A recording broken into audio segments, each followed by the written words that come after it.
Olá, vocês que nos acompanham aqui pelo Notícias Agrícolas. Eu sou Letícia Guimarães e a gente começa agora mais um boletim, dessa vez falando sobre suinocultura. E quem está com a gente hoje para dar detalhes sobre o assunto é o Marcelo Lopes, que é presidente da Associação Brasileira de Criadores de Suínos, a ABCS. Seja muito bem-vindo conosco aqui, Marcelo. Boa tarde, um grande prazer estar aqui com vocês e estou à sua disposição. Marcelo, a gente acompanha aqui no Notícias Agrícolas, né, o andamento dos preços pagos ao suinocultor. No mercado independente, por exemplo, a gente vê praças como São Paulo e Minas Gerais que bateram a casa dos R$ 8. Minas Gerais até superou, né, está aí em R$ 8,20 o quilo do suíno vivo. E, coincidentemente, também esses dois estados vêm há 3 semanas aí com esse preço estável, né, nas bolsas, sem conseguir negociar altas com os frigoríficos. E a gente também acompanha, né, a questão dos suinocultores integrados, que a gente vê os preços oscilando pouco também. É possível que a gente tenha atingido um teto do preço pago pelo suíno ao produtor? Olha, a nossa expectativa é que ela esteja próxima desse teto. É claro que esse teto ele é um teto móvel também, né? Porque a gente vem vivendo momentos importantes na questão internacional, um momento importante lá, houve agora a contaminação de um país importante exportador, que é a Alemanha. Então, essa demanda por carne internacional, ela aumenta aqui no Brasil. E a gente tem sempre um número muito importante, né? Que a gente trabalha em torno aí de 45% em cima do preço da arroba. Quando você chega próximo disso, você começa a esbarrar nesse teto, né, da arroba bovina, 45% da arroba bovina. Então, a gente tem chegado nesses patamares aí, mas existe uma oscilação também de alta da carne bovina. E é uma situação que a gente pode realmente ter um viés de alta. Eu não acredito mais em altas muito grandes, mas à medida que as coisas vão acontecendo no exterior, principalmente essa questão da Alemanha, você aumenta sim essa demanda, tanto na demanda interna muito forte, e aí a gente precisa também levantar essa ajuda que o governo vem fazendo, isso tem sido muito importante, né? Tem traduzido em demanda interna forte e também na demanda internacional. Com o dólar no patamar que está, fica bastante interessante as indústrias fazerem essas exportações. Então, eu acho que está caminhando sim para um teto, mas que esse teto, acredito eu, que ele vai ter algumas pequenas oscilações aí para frente. É isso que eu ia te perguntar. Até o final do ano a gente tem espaço para ter alta ainda no preço do suíno? Essas altas, elas devem ser expressivas ou não? Se elas devem vir mais a conta-gotas? Não acredito em altas expressivas mais. Acho que a gente deve ter altas a conta-gotas aí, sem dúvida nenhuma. E, como eu disse, depende muito do que vai acontecer, do movimento externo. Existe um fato novo que é a Alemanha, que é um grande exportador, né? Então, a gente está aguardando para ver quais são as consequências, né, desse fato novo e que vão gerar, sem dúvida nenhuma, uma demanda maior. Mas eu acho que mesmo entrando uma demanda maior, a gente precisa estar sempre atento ao mercado interno, que ainda representa quase 80% da nossa produção. E esse mercado está em recessão e não consegue realmente ficar pagando preços exorbitantes. É exatamente isso. A gente tem ainda, então, um mercado interno, né, com muitas pessoas desempregadas, muitas pessoas ainda dependendo desse auxílio emergencial que foi prorrogado pelo governo federal, ainda que com um valor menor do que estava vindo antes, né? Agora, antes era R$ 600, agora passou para R$ 300. Mas a gente sabe que o alimento não é algo facultativo, né? Que assim que cai esse dinheiro, as pessoas já correm para comprar comida, que é uma coisa que é essencial. Então, como que está essa demanda interna? A gente vê espaço para crescimento ou não? Esse consumo deve migrar para proteínas mais baratas, como o frango ou o ovo, por exemplo? Olha, esse é um movimento que a gente vem observando, que tem a ajuda do governo, ela tem sido realmente bastante impacto nas proteínas.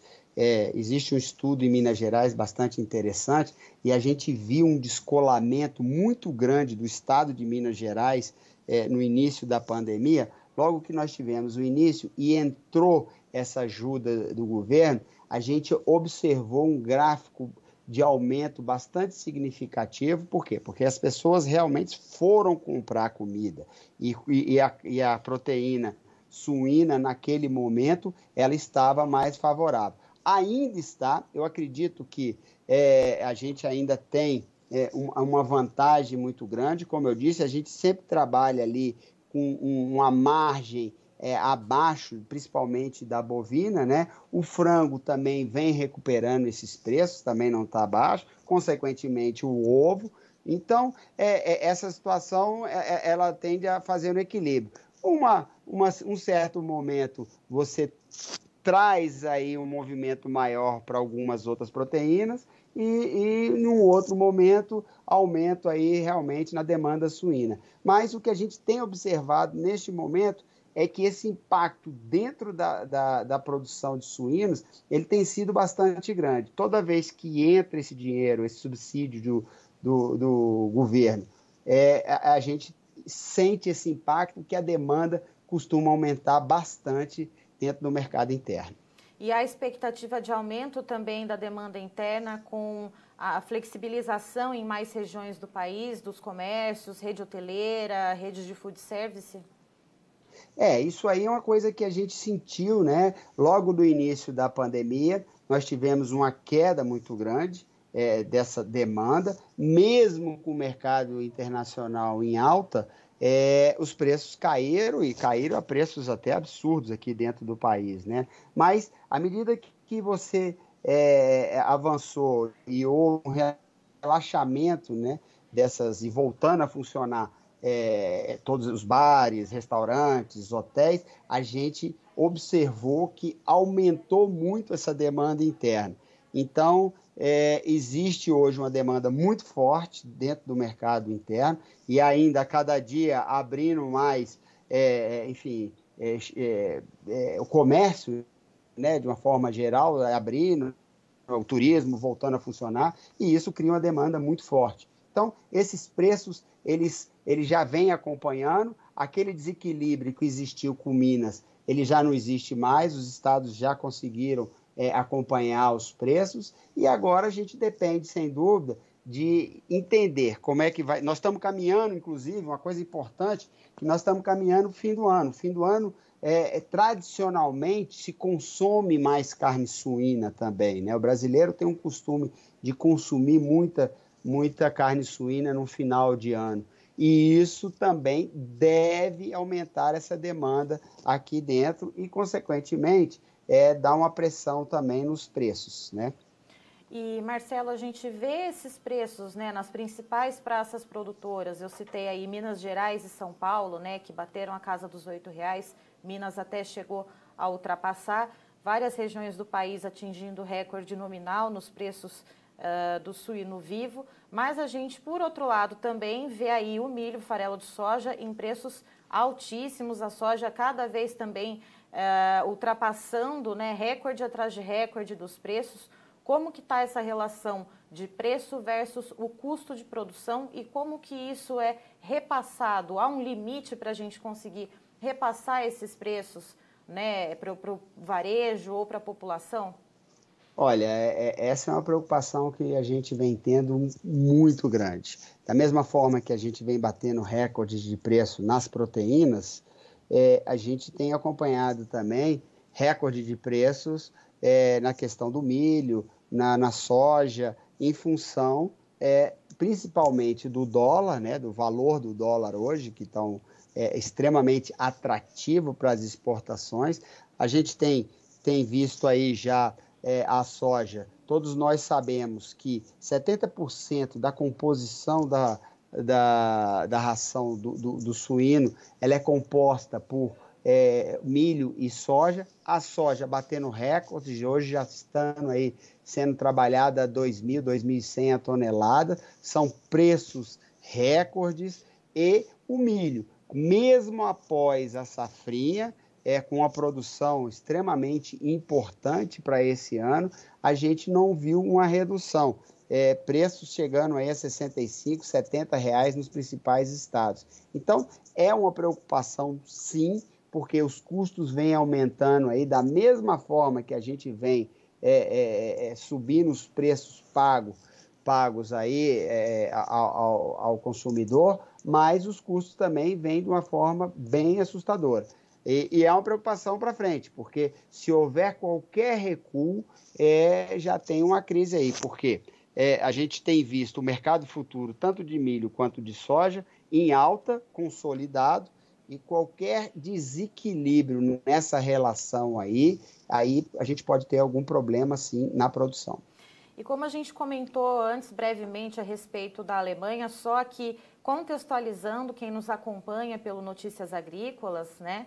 A Alemanha recentemente teve casos de peste suína africana detectados em javalis, deixando isso bem claro, não foi em fazendas produtoras de suínos, foram em javalis, né, animais selvagens que foram encontrados ali na região perto da fronteira com a Polônia. Atualmente são 29 casos de peste suína africana confirmados lá na Alemanha. Por causa disso, alguns países suspenderam a importação de carne suína desse país.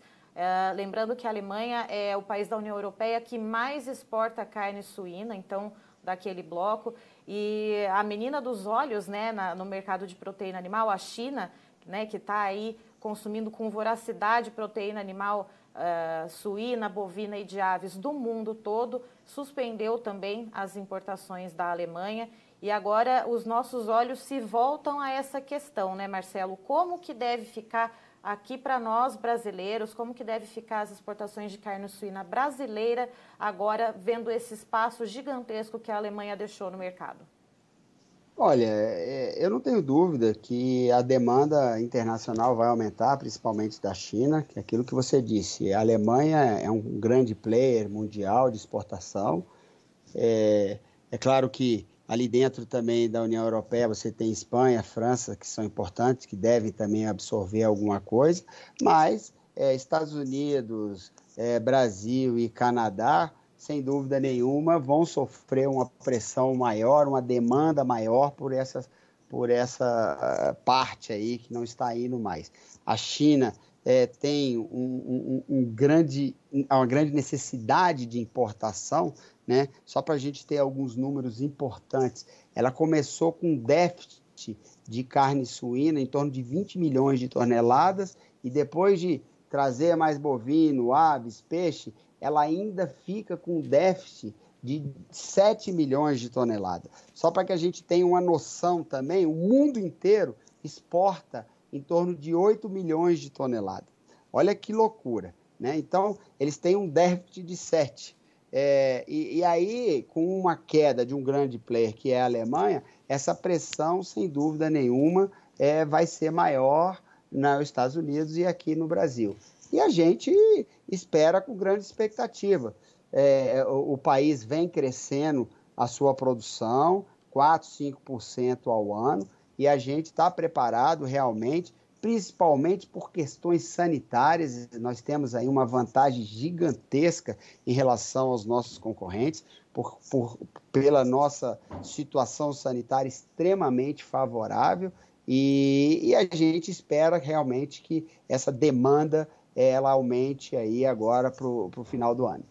E Marcelo, essa demanda então, né, que a gente está esperando, né, desse espaço deixado pela Alemanha, a gente já está sentindo essa demanda, ela já está sendo percebida, e como que isso pode mexer nos preços aqui no mercado interno? Olha, ela tá de uma certa forma já começando a sentir, né? É muito recente o que tem acontecido e é preciso entender também que os contratos eles são fechados já com um pouco de antecedência. Eu acho que nós vamos sentir mais essa situação em novembro, dezembro, janeiro do ano que vem, que deve realmente vir a maior pressão, né? Porque os contratos de outubro já estão praticamente fechados, alguma coisa em novembro entrando já, então essa pressão deve começar a vir. E é aquilo que eu falei, a gente com certeza deve ter algum viés de alta, mas existe um limite, a gente está vivendo um momento difícil dentro do país, um momento de recessão da nossa economia, muitos desempregados, muitas atividades, muitas empresas paradas, muita gente perdendo o seu emprego, e isso tem um impacto muito grande aqui dentro. Então, à medida que essa proteína ela vai subindo, existe uma substituição, só que as outras também vão, porque a demanda também é muito grande pelas outras, né? Então, a gente acredita que vai existir aumentos pontuais, não mais aqueles aumentos gigantescos que a gente teve logo após enfim, o início da pandemia, né? O relaxamento de algumas partes da pandemia, mas, sem dúvida nenhuma, alguma coisa deve chegar, os preços devem ficar pressionados, sim. E Marcelo, somando, né, as questões, a questão da sazonalidade agora de final de ano, que a carne suína é muito consumida aqui no Brasil, né, nas festividades de fim de ano. Essa demanda externa muito forte, podendo ser ainda mais reforçada pelo espaço deixado pela Alemanha. E também o fato de que muitos suinocultores e lideranças da suinocultura relatam que tem saído muito animal mais leve para abate. A gente corre o risco de ter não um desabastecimento, mas uma redução no plantel suíno para abate aqui no Brasil? Olha, o que vai acontecer é redução do plantel, não, mas a gente vai ter uma redução de preços, né? Desculpa, de pesos. Sem dúvida, isso aí deve ocorrer agora para o final do ano, os pesos devem cair, já estão caindo em função da forte demanda. É natural que as pessoas queiram até fazer uma capitalização neste momento, porque existe o outro lado, importante isso também, que está fazendo uma pressão muito forte no produtor, que é a questão dos insumos, né? Milho, enfim, não só o milho e a soja, né? Você tem uma série de vitaminas aí, os medicamentos também, que vem subindo assustadoramente, porque também são baseados em cima do dólar. Então, existe sim essa possibilidade de diminuição de peso, né, que vem acontecendo. Mas em desabastecimento eu não acredito. Como eu disse, há uma crescente enfim, demanda, e no crescimento também a gente vem fazendo também um crescimento aí muito forte ao longo desses anos. E então essa situação de desabastecimento ela não existe. Certo, Marcelo, muito obrigada pela sua participação aqui conosco no Notícias Agrícolas. Você é sempre muito bem-vindo. Eu que agradeço, estou aqui sempre às ordens, tá bom? Grande abraço a todos. Estivemos aqui, portanto, com o Marcelo Lopes, que é presidente da Associação Brasileira de Criadores de Suínos, a ABCS, comentando um pouco a respeito dos atuais patamares de preços pagos ao produtor pelo suíno. A gente vê várias regiões batendo recordes nominais nos preços pagos ao produtor, ao mesmo tempo que a gente também vê os custos de produção subindo bastante. De acordo com o Marcelo, é possível sim, né? A gente está chegando perto de um limite, perto de um teto de preços pagos ao produtor e de preço também que o varejo e a população podem aceitar, né? Podem comportar esses preços. Ele cita que o auxílio emergencial, a continuidade desse auxílio, ainda que num patamar mais reduzido, vai ajudar sim a continuar mantendo a demanda interna, que ele classificou como forte e firme.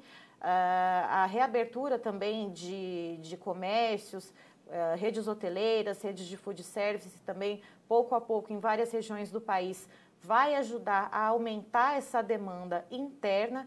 E também tem a demanda externa, que segue muito forte, agora com casos de peste suína africana detectados na Alemanha e vários países importadores importantes terem suspendido temporariamente as importações da Alemanha. Essa demanda, né, não vai conseguir ser suprida por um país só, ou pela Espanha e a França, que são ali da União Europeia e que o Marcelo citou como possíveis players que podem ajudar a ocupar essa lacuna. Então, segundo ele, Estados Unidos e Brasil também serão bem demandados e isso deve mexer também nos preços aqui no mercado interno.